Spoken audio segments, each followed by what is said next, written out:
clamaré. En ti mis ojos fijaré. Aleluya. En tempestad descansaré en tu poder. Aleluya. Pues tuyo soy hasta el final. Aleluya. Oh, oh, oh, oh. Que tu espíritu me guíe. Que tu espíritu me guíe sin frontera, más allá de las barreras, a donde tú me llames. Tú me llevas más allá de lo soñado, donde puedo estar confiado al estar en tu presencia. Que tu espíritu me guíe sin fronteras, más allá de las barreras, a donde tú me llames. Tú me llevas más allá de lo soñado, donde puedo estar confiado al estar en tu presencia.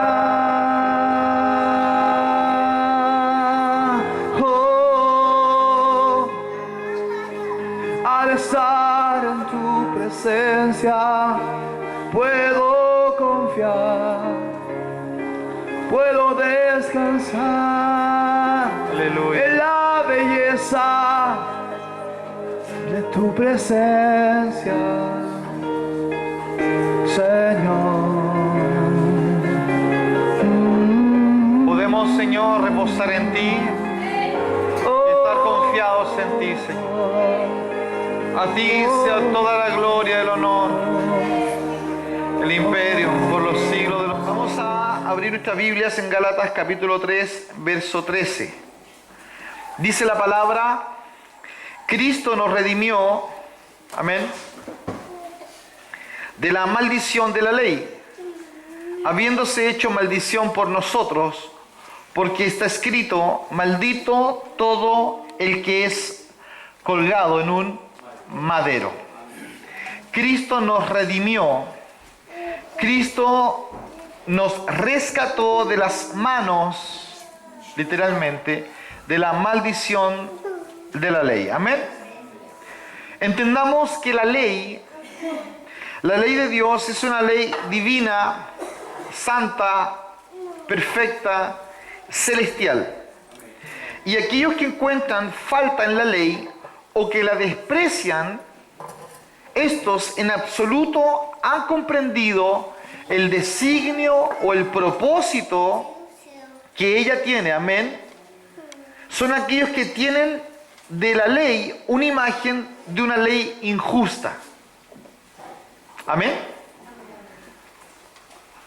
El apóstol Pablo dice que la ley es santa, así dice, pero yo soy carnal, vendido al pecado, pero la ley es santa. Normalmente el creyente tiene una mirada de la ley como algo malo, como algo que solamente quiere coartarnos, y lo que la ley quiere hacer es cuidarnos.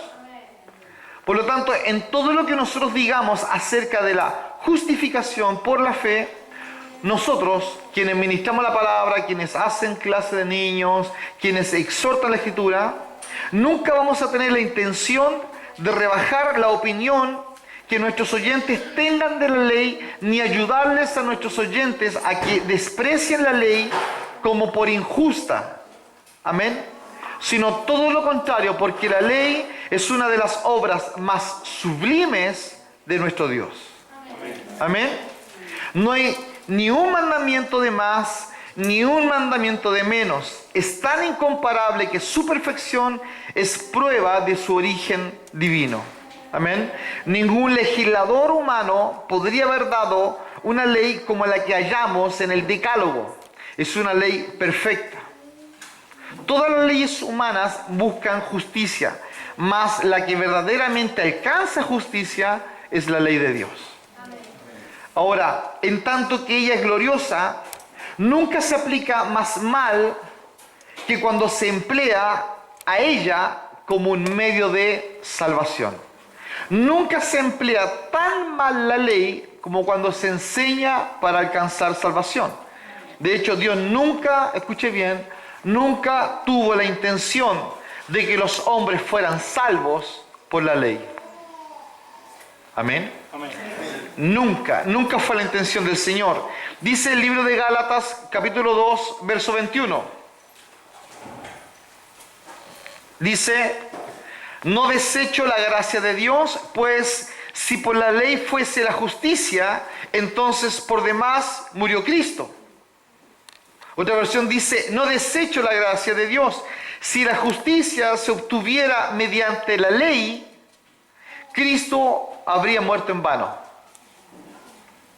O sea, si la ley hubiese estado hecha para salvarnos, Cristo en vano hubiese muerto. Entonces, hay un versículo que está en Gálatas, capítulo 3, verso 11, 12 y 13, dice, y que por la ley ninguno se justifica para con Dios. Es evidente porque el justo por la fe vivirá. Luego el 12 dice, y la ley no es de fe, escucha bien, y la ley no es de fe, sino que dice, el que hiciere estas cosas vivirá por ellas. O sea, cuando dice la ley no es de fe, claramente está diciendo, si no es de fe, entonces es de obras. Y si es de obras, el que hiciere estas cosas tendrá que vivir por ellas. Difícilmente el hombre va a alcanzar, amén, salvación por las obras. Luego dice, Cristo nos redimió de la maldición de la ley, hecha por nosotros maldición, porque está escrito, maldito todo aquel que es colgado en un madero. Amén. Por lo tanto, dejemos nosotros claro que nunca fue hecha la ley, fue diseñada para que el hombre alcanzara salvación. Amén. Cuando la proclamó el Señor, la ley, en el Sinaí, fue con trueno, usted leyó la escritura, fue con humareda, fue como si quisiera decir, hey hombre, escucha mi ley, escúchala, pon atención a ella, pero vas a temblar mientras tú la escuches. Escucha la ley. Es una ley que tiene el son de una celestial trompeta, un trueno divino en el día de destrucción de aquel que es heraldo, si es que la quebranta, y no encuentra a nadie para llevar la pena por él. Fue escrita la ley sobre piedra, como si para enseñarnos que se trataba de una ley dura, una ley fría, una ley pétrea, que no tendría misericordia de nosotros, sino que si la quebrantásemos, caería sobre nosotros y nos desmenuzaría en 1000 pedazos. Una ley divina y perfecta. Si en algún momento usted pretende confiar en la ley de Dios para su salvación, en aquel momento funesto para usted, en aquel instante usted ha caído de la fe. Eso quiere decir que usted no ha comprendido entonces los designios de Dios, ignorando cada una de las verdades de Dios. La iglesia debe entender esto. La ley fue dada por Moisés para llevar a los hombres a sentir su condenación, pero nunca para salvarlos. Amén. Esto es fundamental. Nosotros debemos entender y comprender que la ley fue hecha precisamente para esto, para que el hombre sintiera el peso de ella. Y en el intento de querer salvarse, el hombre pudiera sufrir la impotencia de poder salvarse. Su misma intención era precisamente encerrarnos a todos los hombres bajo la desobediencia. Era tan perfecta que lo que usted intentara hacer para cumplirla, usted le iba a quebrantar, usted iba a caer en desobediencia. Amén. Encerrarnos a todos bajo desobediencia y condenarnos a todos para poder precisamente Él tener misericordia de todos nosotros. Él no puede salvar a nadie que no esté perdido. Y la ley hace precisamente esto. Es tan perfecta que tú te ves perdida, perdido. Y eso requiere entonces la obra de un Salvador. He ahí la obra del Redentor nuestro. Alguien que sale en busca de uno que está perdida, uno que está perdido. Amén.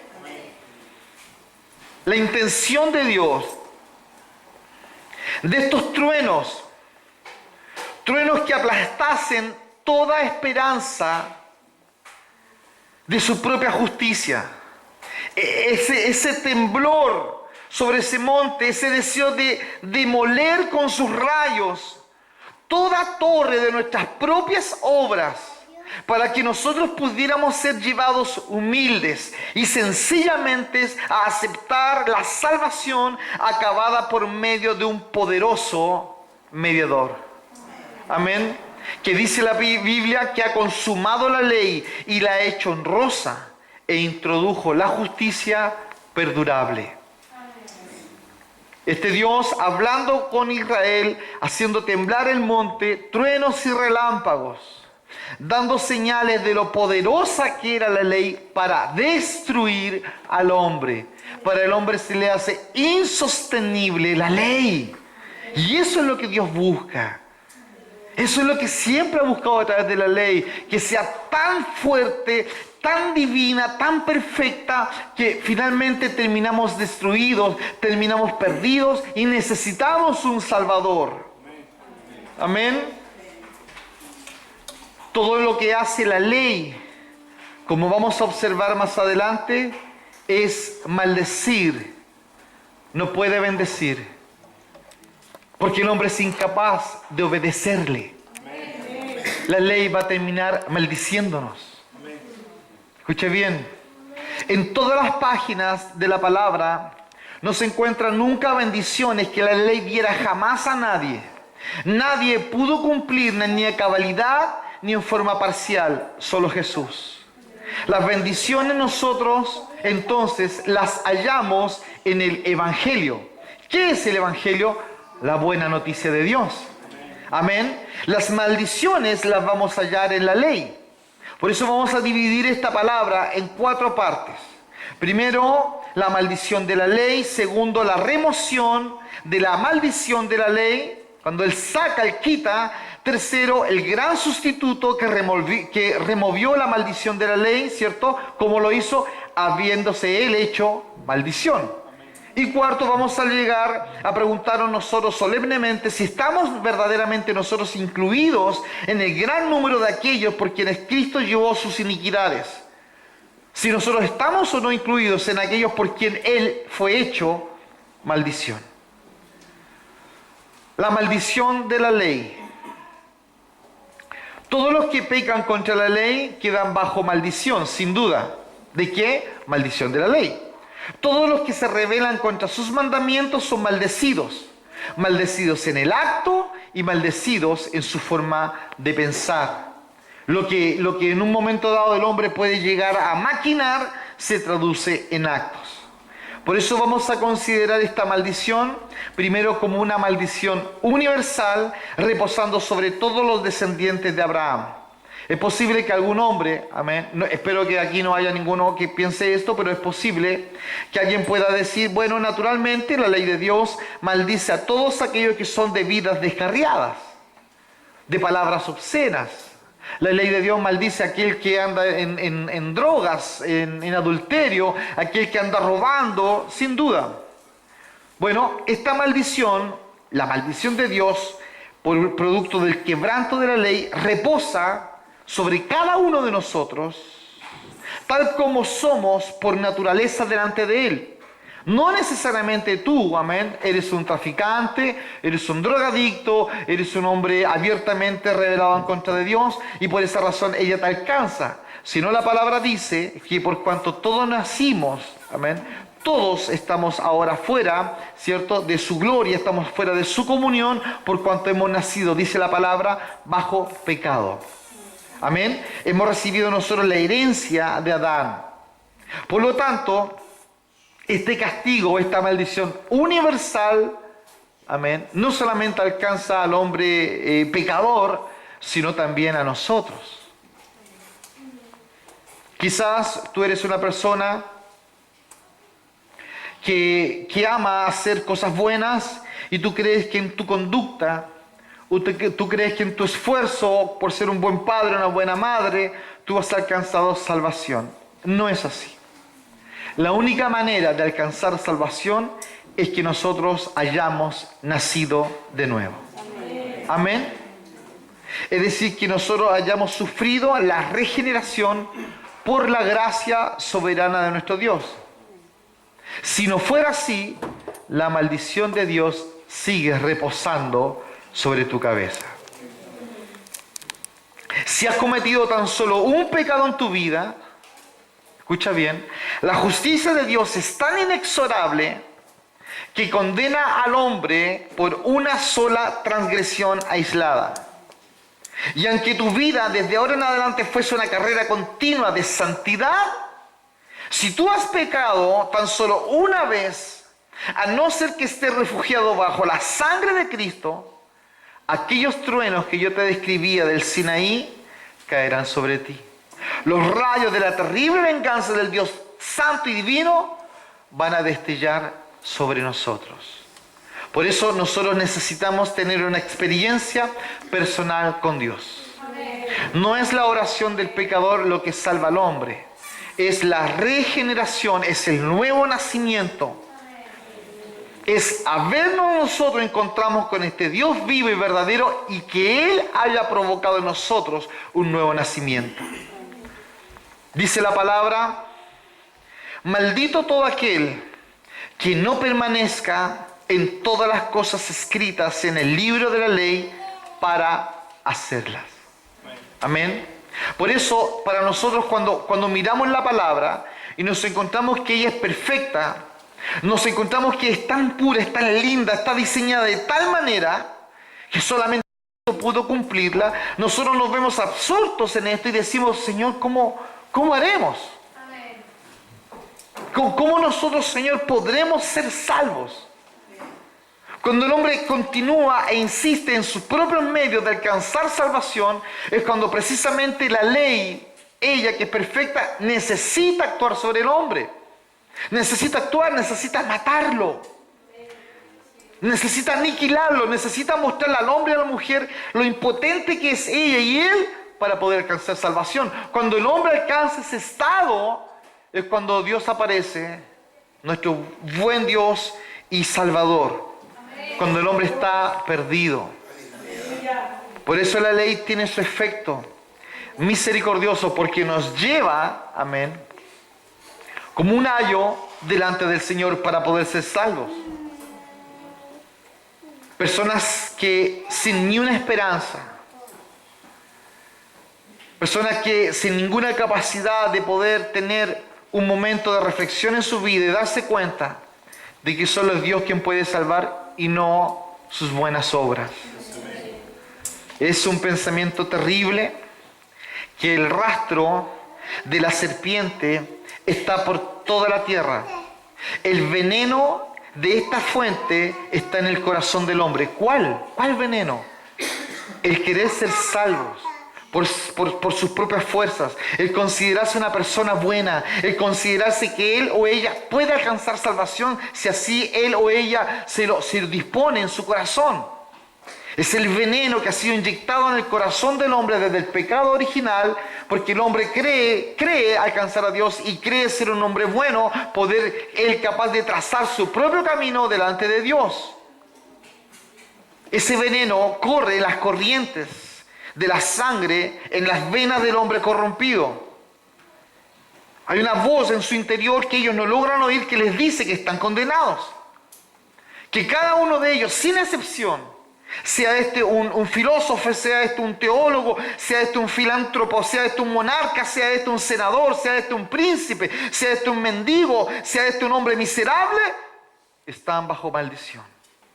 A no ser que acudamos a Cristo y hayamos sido absueltos por medio de Él. Amén. Observemos entonces que la maldición, en tanto que es universal, además de eso, es justa. ¿Cuántos dicen amén? Amén? La maldición de Dios es justa. Ahí tenemos una gran dificultad, porque ¿cómo Dios, trayendo maldición, va a ser justo? ¿Acaso Dios no es un Dios bueno? ¿Acaso Dios no es un Dios que quiere lo mejor para el hombre? Bueno, Dios es justo y Dios es perfecto y Dios es absolutamente equilibrado. Él no sufre desequilibrios ni como usted ni como yo. Él no se levanta ni con el pie izquierdo ni el pie derecho. Él no es caprichoso. Amén.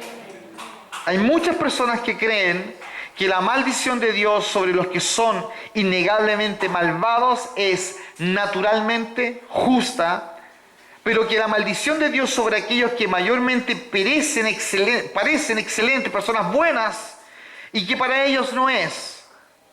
Y que solamente aquellos que han caminado en pos de sus propios caminos y que han hecho lo malo, ellos merecen la maldición. Bueno, a esto podemos responder no, sino que cuando Dios pronuncia la maldición, Él lo hace con justicia. Él es un Dios de justicia. Él es justo y Él es recto. Quizás tú dices que tu pecado es pequeño, entonces, si el pecado es pequeño, ¿qué poco te habría costado evitar el pecado pequeño? Si tu transgresión es una pequeñez, bueno, ¿qué pequeño entonces sería el esfuerzo para que tú te prives de ello? Por lo tanto, por más pequeño que parezca el pecado, Dios levanta su juicio en contra de ese pecado. Hay aquellos que han dicho, ciertamente el pecado de Adán fue pequeño, solo un fruto. Sí, pero en su pequeñez estaba su grandeza. Si era una cosa pequeña tomar el fruto, ¿con qué facilidad podría haberse evitado?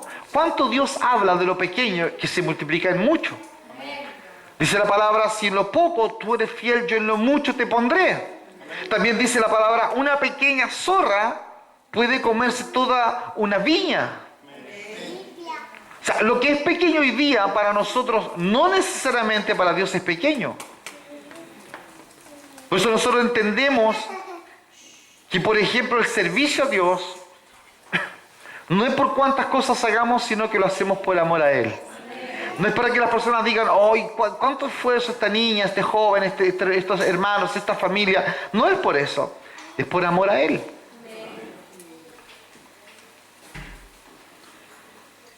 Un acto para muchos tan insignificante como lo que hizo Adán estaba envuelto en la mayor malignidad de la culpa. Amén. Solo un fruto, solo una decisión, solo un momento, amén, de hacer algo fuera del deseo y de los designios del Señor. Qué increíble cómo algo, una decisión, una palabra puede detonar algo tan terrible como esto. Si nosotros mismos, ¿cierto?, siendo personas que convivimos, ya sea en nuestras familias, en los trabajos, en los estudios, de pronto podemos decir algo a nuestro cónyuge, a nuestro compañero de trabajo, y puede detonar una situación tan difícil, álgida, difícil de superar, incluso de perdonar en ocasiones. ¿Cuánto más la desobediencia a Dios? Amén. Quizás a usted le parezca esta palabra una palabra dura. Quizás le parezca una palabra un poco legalista, pero no lo es, en ningún caso. Porque la contraparte de lo legal, de lo legalista y de la ley que parece tan dura, son los brazos abiertos de este buen Dios, que nos ofrece salvación. ¿Cuántos creen que Dios nos ofrece salvación? Mire, por favor, imagine esto, un barranco en una curva que tiene una muralla de acero. Y usted viene en su vehículo recién comprado y de pronto usted da la curva a toda velocidad y usted no puede controlar el vehículo y usted se da con toda la fuerza contra aquella muralla de acero. Su auto se revienta por todos lados, se descuadra, revientan los airbags, se rompen los vidrios. Y usted se baja a decir, ¿cómo quedó mi auto? ¿Cómo es posible que pongan esta muralla en este lugar? usted no diría eso. Usted diría, gracias a Dios que está esta muralla. O si no, yo hubiese caído por ese precipicio. Así es la ley de Dios. Te puede parecer un murallón frío, sin ninguna piedad ni misericordia. Te puede parecer eso. Pero lo que está haciendo es salvarte. Lo que está haciendo es ubicarte. Porque usted no puede por sí mismo. La maldición es terrible. Amén. Los hay que creen que es poca cosa ser maldecido por Dios. Pero si estos conocieran las terribles consecuencias de aquella maldición, la considerarían verdaderamente terrible, como el hombre del auto. Puede considerar el murallón como algo terrible. Podrían haberlo ubicado en otro lugar, dice. Pero cuando el hombre se ubica y ve de qué le salvó el murallón, el hombre termina entendiendo que fue para salvación. Sería entonces suficiente, ¿verdad?, para hacer un acto de humildad y doblar nuestras rodillas y darnos cuenta de dónde Dios nos sacó. Quizás los has olvidado, porque Dios te dio hijos, y hijos más encima titulados, quizás que ya se valen por sí solos y te sientes dichoso, dichosa.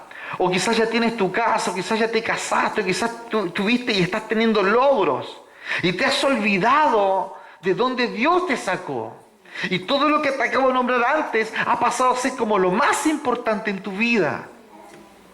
Suele suceder al hombre que todo lo que Dios comienza a dar empieza a provocar una leve neblina que empieza a borrar aquello que en un momento Dios hizo en nuestras vidas. Nunca nosotros debemos olvidar de dónde Dios nos sacó. Nunca olvidar que nosotros íbamos camino al precipicio, sin murallón, sin nada.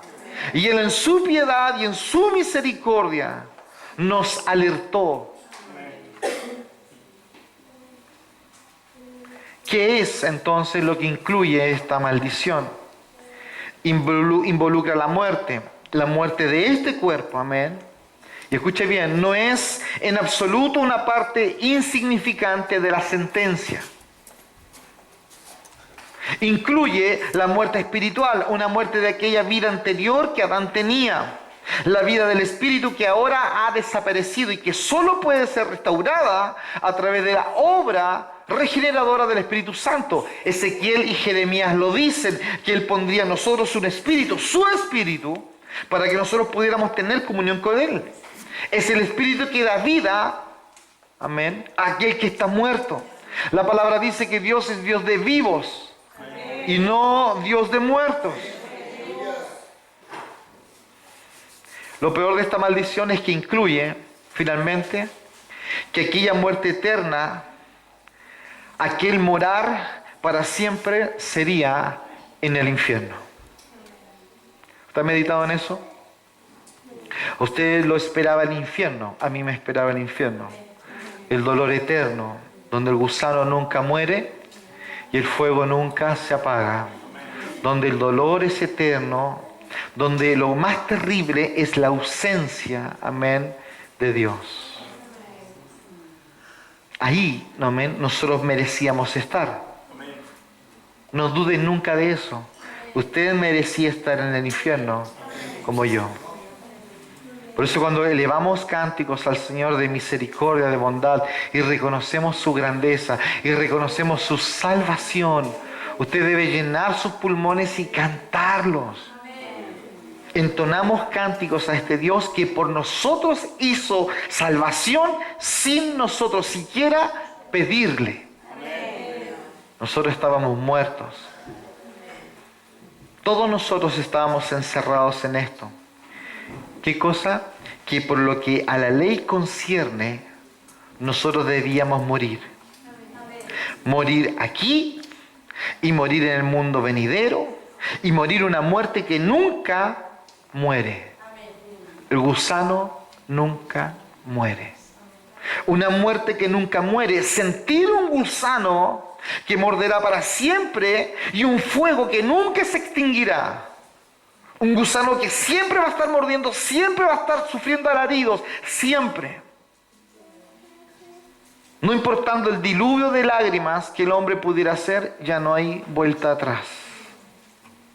Allí nosotros deberíamos haber estado para siempre perdidos, sufriendo una muerte eterna, donde el que está ahí desea morir. El que está ahí desea que su dolor se apague, que de una vez por todas su dolor se termine. Bueno, el infierno es un lugar donde el dolor nunca se acaba. Nunca se acaba. No es que me voy al infierno, se acabó, me morí y desaparezco del mundo y de todo y nunca más siento nada. No, es donde el gusano nunca muere.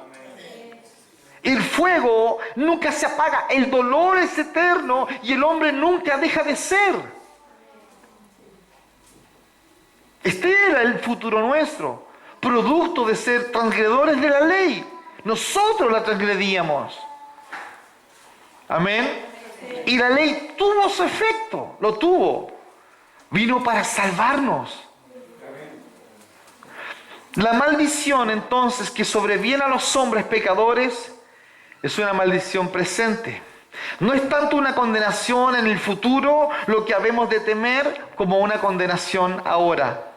La espada de la venganza del ángel ya está desenvainada y pende hoy sobre la cabeza de aquellos que no tienen a Jesucristo como su Señor y su Salvador. Por eso nosotros debemos sentirnos dichosos, agradecidos de este Dios bueno y santo. Agradecido de este Dios que para nosotros ha preparado habitación en el cielo. Y si no está preparada, dice yo voy y la preparo.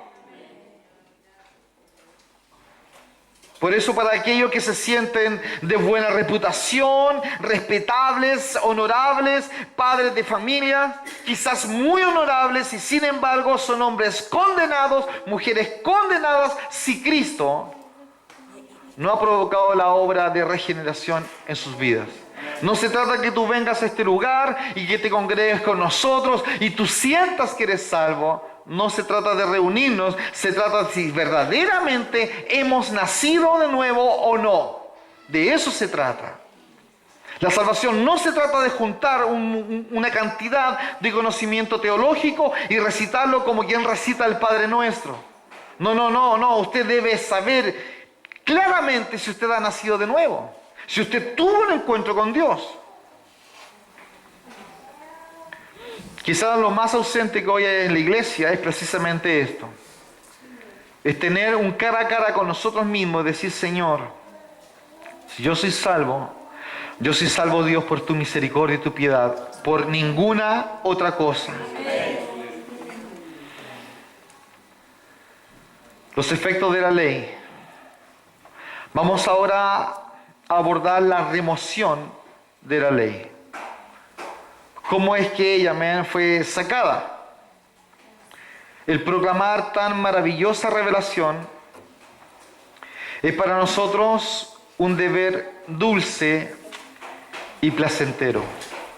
Amén.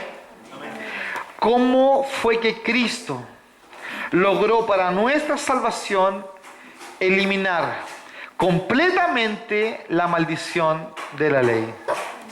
Si ella era universal, así como personal, si el futuro, cierto, de esta maldición era precisamente que a mí me esperaba el infierno, ¿cómo es que entonces yo ahora he sido salvo? ¿Cómo es que Cristo eliminó esta? Bueno, dice la palabra en el libro de Hebreos, búsquelo, capítulo 7, verso 27. Hebreos 7,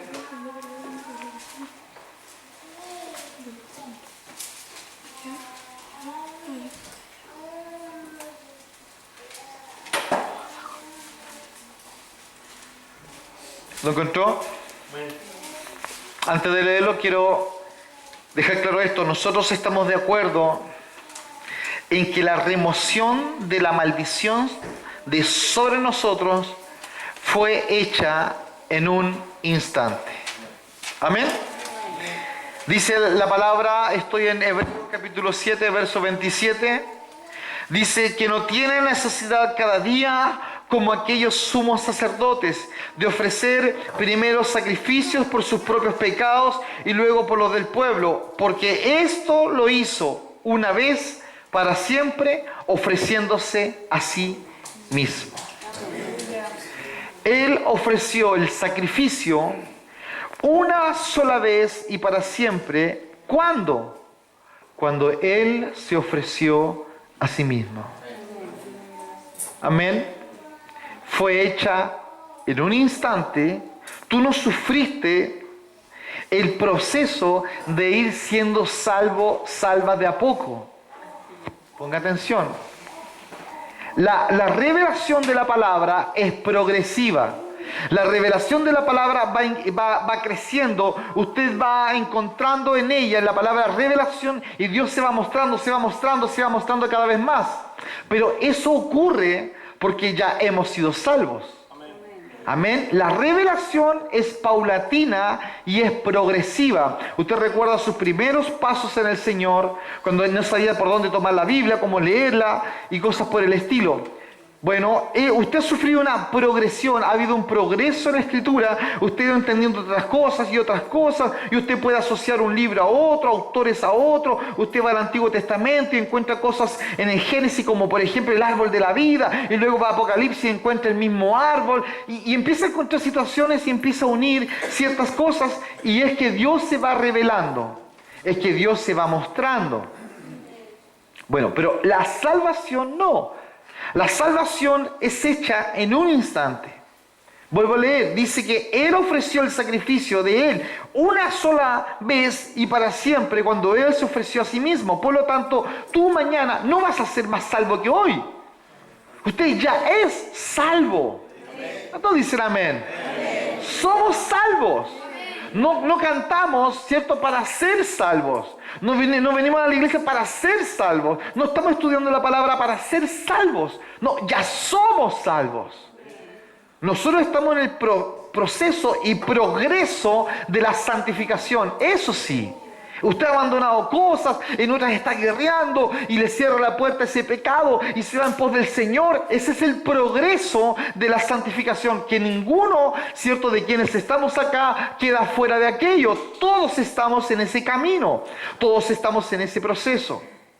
Pero la salvación, aparte de que es hecha en un instante, se recibe en forma espontánea.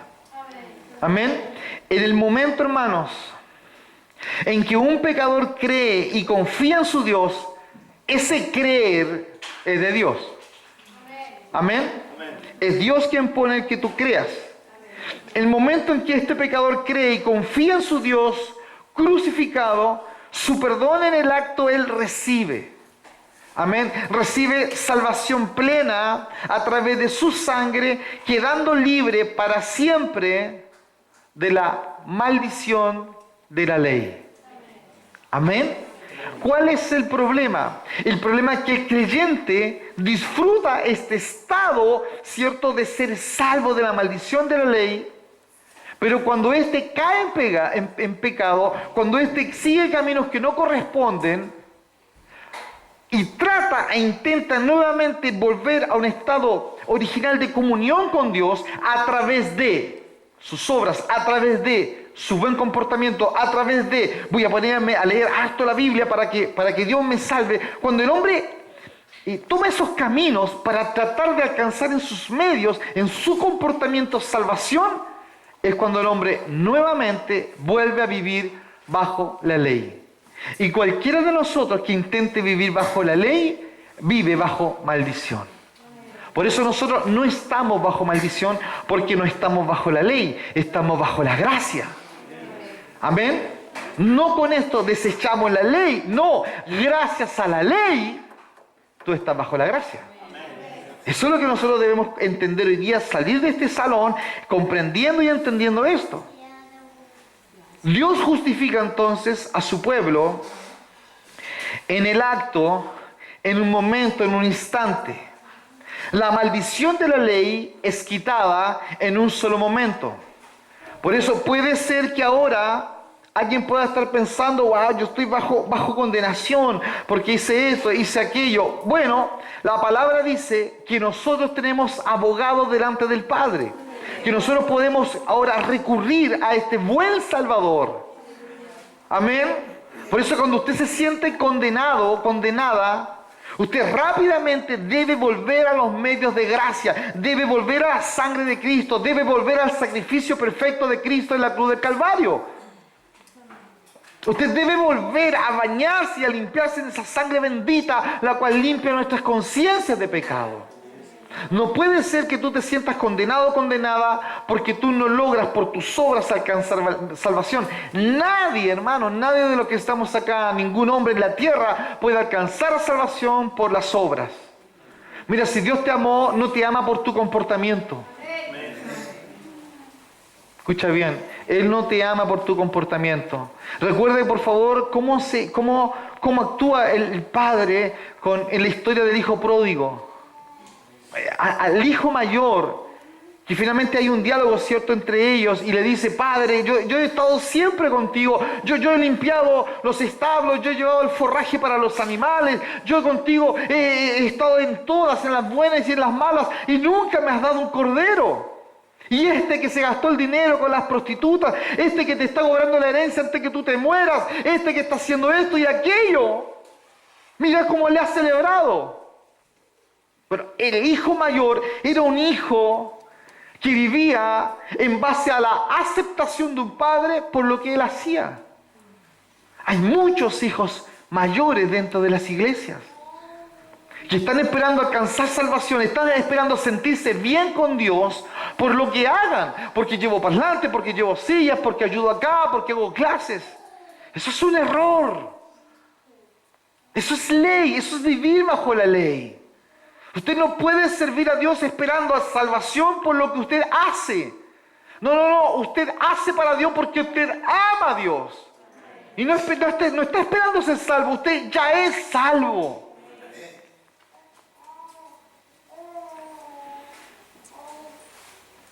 Esta remoción, este quitar, ¿verdad?, de la maldición de sobre nosotros, cuando esta tiene lugar, cuando esto ocurre, es una remoción total. Escucha bien, y absoluta. No es una parte de la maldición que es quitada de la vida de Marco, de la vida de Samuel. No es un poco, un pedazo.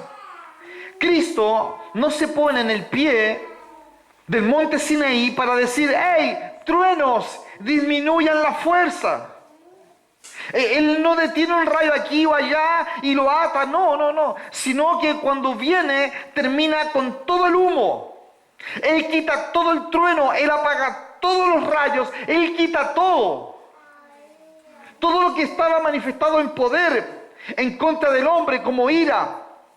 Su maldición, sus juicios ejecutados porque el hombre caminaba en pos de su propio camino. Cuando Cristo muere en la cruz, Él detuvo absolutamente todo juicio.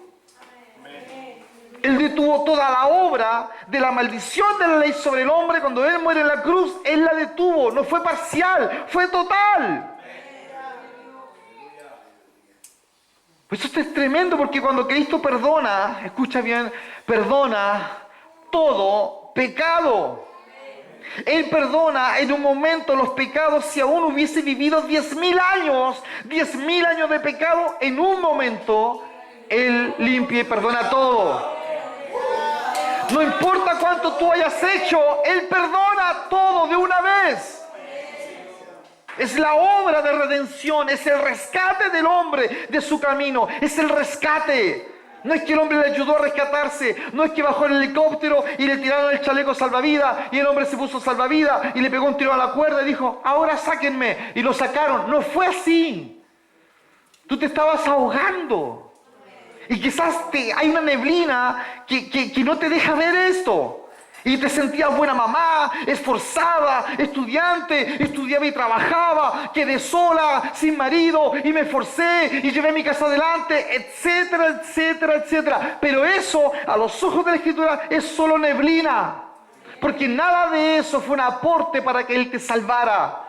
Todo lo contrario, eso era solamente estorbo, eran tus buenas obras en tu pensamiento que creías tú que iba a ayudar y que Dios por eso fijó sus ojos en mí. Dios no fijó sus ojos en ti porque tú fueras un buen padre, sacrificado, trabajando horas extras hasta muy tarde, educando a tus hijos, ayudándoles a estudiar, levantándote temprano, yendo a la urgencia en sus enfermedades. Dios no miró eso para salvarte.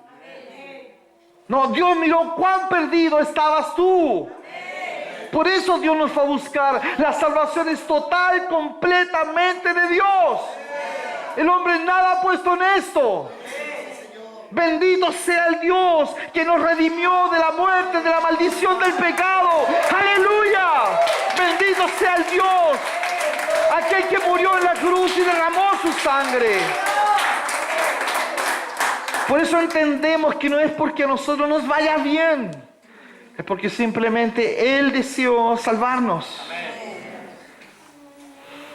Quizá usted ha envejecido y su cabello ya tiene canas y hasta aquí tú te sientes carente de perdón. Pero escúchame bien, aunque tus pecados excedan en cantidad a las estrellas extendidas en los cielos, en un instante Dios borra todo a través de la sangre derramada de su Hijo en el madero, en el Calvario. Es la gloria de Dios. Es la gloria de esta remoción de la maldición de la ley, que toda ella es quitada. No queda ni un átomo de ella en nuestras vidas. Apagados quedan entonces los truenos del Sinaí, de aquella ley pesada para que el hombre la pudiera sobrellevar, aquella ley fría. Dice la palabra que el Señor cargó con toda nuestra culpa. Por eso es que los truenos también se apagan y la sentencia queda totalmente sin efecto y no queda temor. Por eso cuando Cristo quita la maldición, iglesia, se trata de una remoción irreversible. Amén. Una vez que usted ha quedado absuelto, la pregunta es, ¿quién puede condenarte? Si Él es por ti, ¿quién en contra de ti? Si un ejército acampare contra nosotros, dice la palabra, nuestro corazón no temerá. ¿Por qué no temeremos? ¿Será por nuestras obras?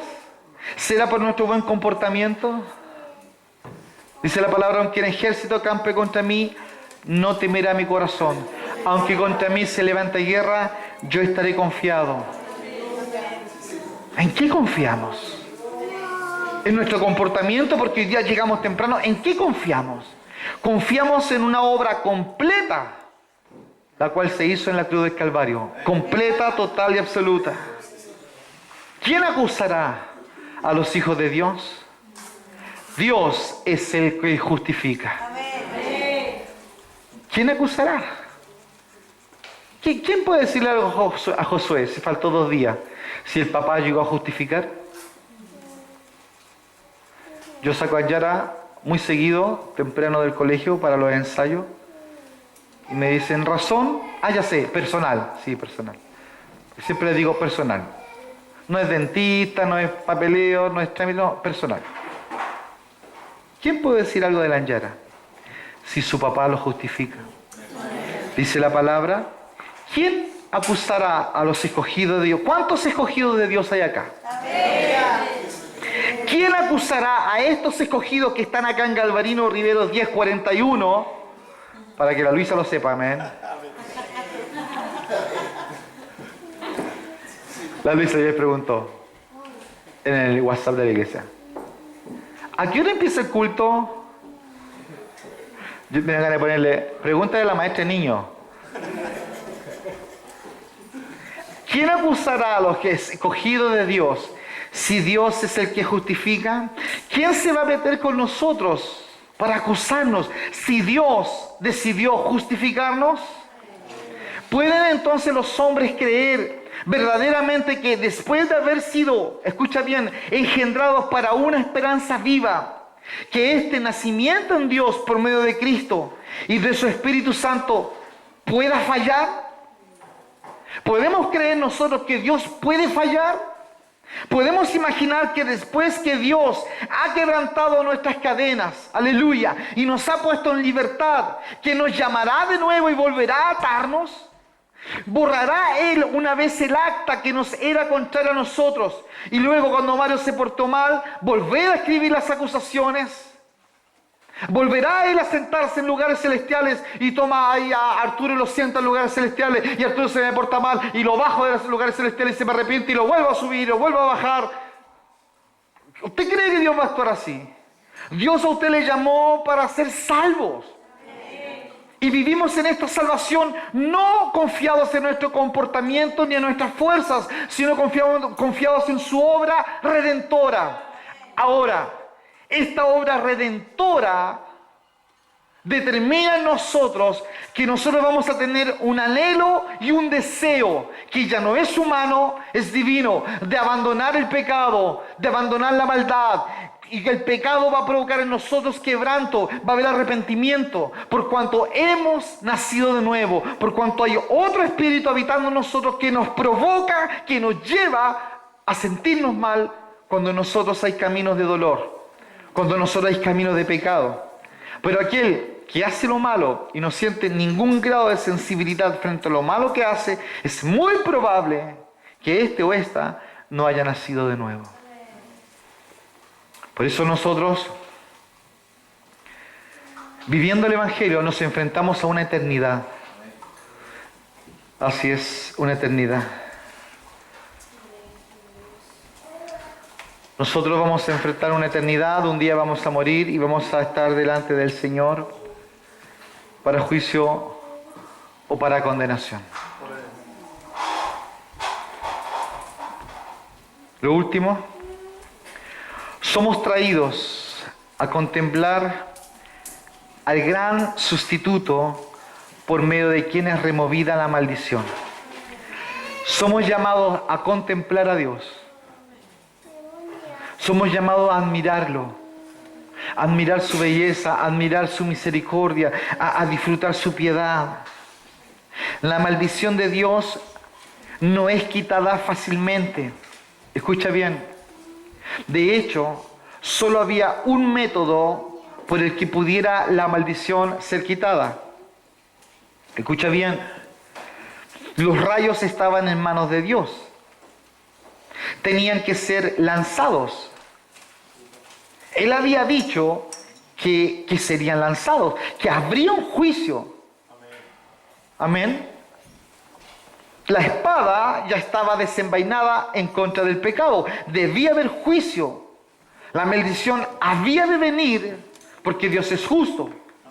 Tenía que quedar satisfecha su justicia y Dios había hecho voto de que lo sería, de que la venganza se haría como Él había dicho, estaba lista. Y la venganza había de caer. Dios había dicho que debía hacerlo. La pregunta es, ¿cómo pues entonces podía ser salvo el pecador si estaba dictaminado el juicio? ¿Cómo se podrían detener aquellos rayos que iban en contra del pecho del más vil pecador? ¿Cómo se iba a detener, cierto, ese temblor de la ley de Dios sobre el monte Sinaí, que lo que buscaba era precisamente fulminar al pecador en sus actos? ¿Cómo podría este ser salvo? La única respuesta, ¿cierto?, era esta: que el Hijo de Dios apareciese y Él dijera: Padre, lanza sobre mí tus rayos. Aquí está mi pecho. Hunde en él aquella espada. Aquí están mis hombros. Que el látigo de la venganza caiga, Señor, sobre estos hombros. Cristo vino a ser el sustituto. Él vio y Él se puso por nosotros. Dice la palabra, el justo por los injustos, para llevarnos a Dios. Por eso para nosotros, cuando predicamos, es un deleite poder enseñar sobre la doctrina de la sustitución. ¿Qué es esto que usted ha escuchado? Así como la doctrina de la gracia, la doctrina de la sustitución. ¿Por qué? Porque nosotros estamos absolutamente persuadidos de que no se predica el Evangelio cuando se omite la sustitución. No podemos omitir la sustitución. Alguien tenía que pagar por la Tamara. Alguien tenía que pagar por Valentina. Alguien tenía que pagar por Natalie y por Patricia.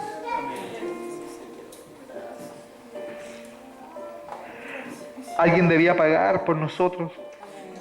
Nosotros siendo tan despreciables. ¿Quién iba a pagar por Bernabé? ¿Quién iba a dar un peso por Bernabé? ¿Quién iba a poner su espalda? ¿Quién iba a poner sus hombros?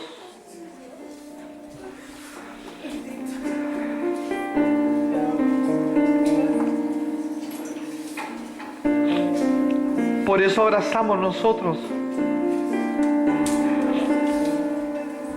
su cruz. Porque nuestra ignorancia, nuestra tan poca luz, podemos vislumbrar, aunque sea un poquito, aunque sea un poco, de esta salvación tan grande y tan completa. Es un deleite para nosotros poder predicar sobre la doctrina de la sustitución. Por eso, a no ser que a los hombres se les explique de manera clara y llana que Cristo se puso en lugar de ellos, que Cristo se puso en el puesto de ellos para llevar la culpa de ellos y para sufrir sus dolores, estos nunca podrán ver cómo Dios va a hacer que el justo, Él, es quien justifica a los impíos.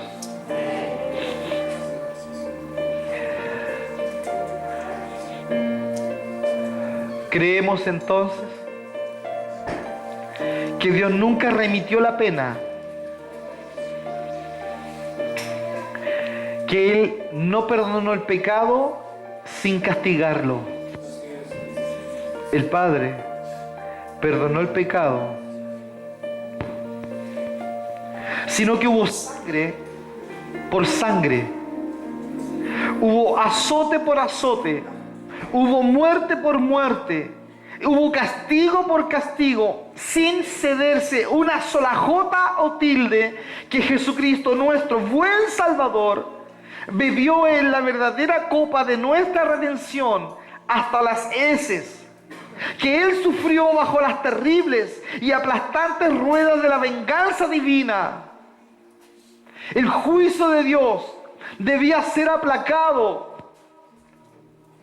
El juicio de Dios debía ser saciado. El juicio de Dios sobre la maldición. El juicio de Dios sobre el pecado. Y los mismos sufrimientos que nosotros debíamos haber soportado, soportó Él por nosotros.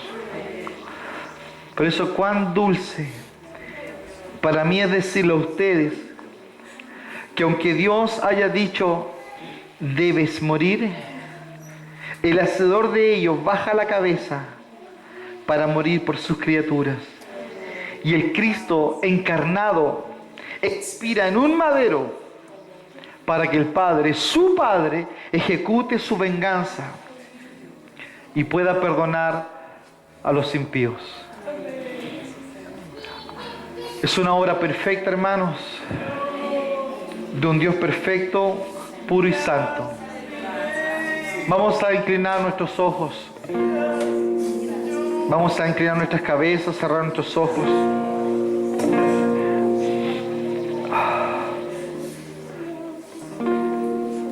Padre, te damos gracias.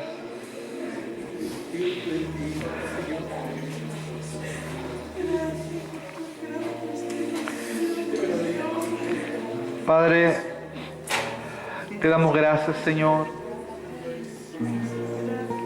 ¿Qué podemos nosotros hacer? ¿Qué podemos nosotros decir? ¿Qué podemos nosotros sumar a tu palabra, a la obra tuya en la cruz del Calvario? ¿Qué podríamos hacer nosotros? ¿Qué podríamos aportar? Nuestra experiencia, nuestra educación, nuestros buenos modales, nuestro esfuerzo, nuestro sacrificio. ¿Qué podríamos nosotros aportar, Señor? Padre, te damos gracias. Te damos gracias, Señor, porque es cierto, Dios, en el monte Sinaí toda la ley se hizo sentir, una ley escrita en piedras, la cual era tan perfecta que el hombre jamás podría sobrellevar. Padre, te damos gracias esta tarde por esta palabra, Señor. Te damos gracias por llamarnos justo a tiempo. Nos diste salvación en un instante, en un instante, en un instante, en un instante, Dios, tú nos diste salvación. Nada tuvimos que hacer, nada, pero absolutamente nada. Nosotros fuimos víctimas de tu misericordia, víctimas de tu poder. Fue en una iglesia, fue quizás en un sindicato, quizás fue en el gimnasio de una escuela, Señor, quizás fue en un hogar, en una cocina, en el campo, en una noche de soledad, quizás en el abandono máximo de nuestras vidas. Pero ocurrió y nada hicimos, Señor, para merecer maravillosa salvación. Padre, a ti sea toda la gloria, a ti toda la honra. No nos queda nada más que levantar nuestras manos y darte gloria. Póngase de pie, de pie.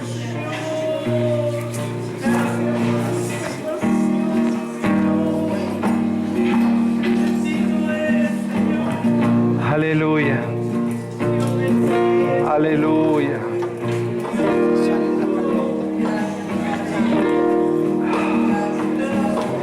Sublime gracia, incomparable amor, tomaste mi lugar.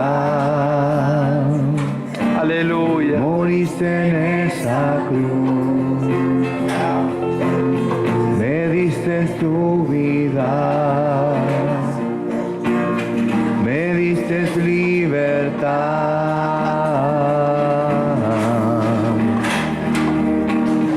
Jesús, te canto por lo que hiciste en mí.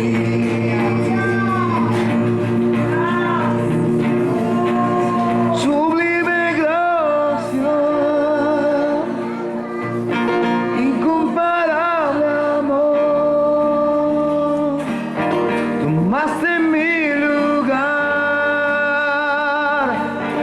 moriste en esa cruz, me diste su vida,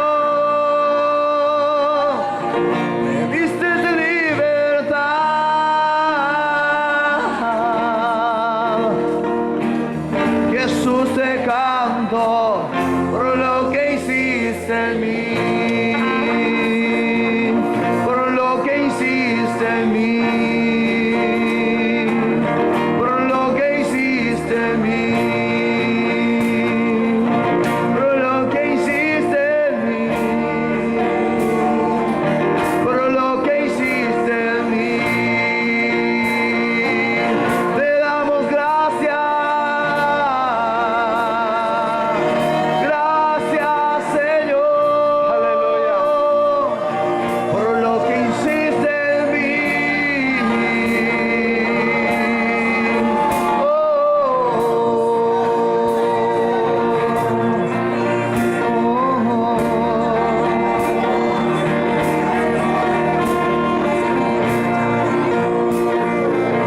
Sublime gracia.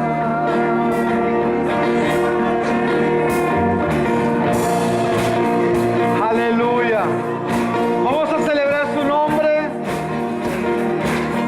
por lo que ha hecho en la cruz. Una obra completa, completa, completa, absolutamente. No tenga duda, alábelo. Gracias, Padre, por tu gracia.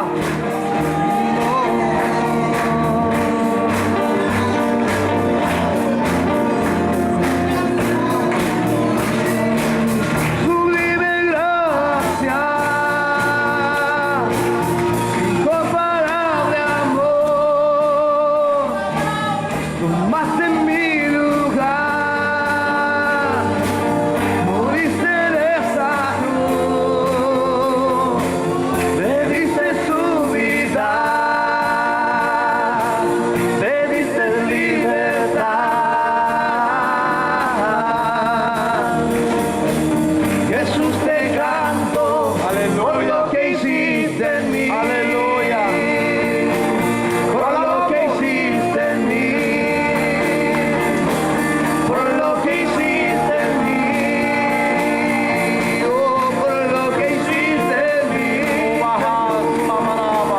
Por lo que hiciste en mí. Oh, Aleluya. por lo que hiciste en mí, por lo que hiciste en gracia. Digno es el Cordero de Dios. Digno es el Cordero de Dios. Vamos a decirlo. Digno es el Rey en la muerte. Cierra sus ojos, dígalo. Digno es el Cordero de Dios. Digno. Digno es el Rey que la muerte venció. Digno es el Cordero de Dios. Digno es el Rey que la muerte venció. Digno es el Cordero de Dios. Digno es el Rey que la muerte venció. Oh, digno es el Cordero de Dios. Digno es el Rey que la muerte venció. Digno es el Cordero de Dios. Digno es el Rey que la muerte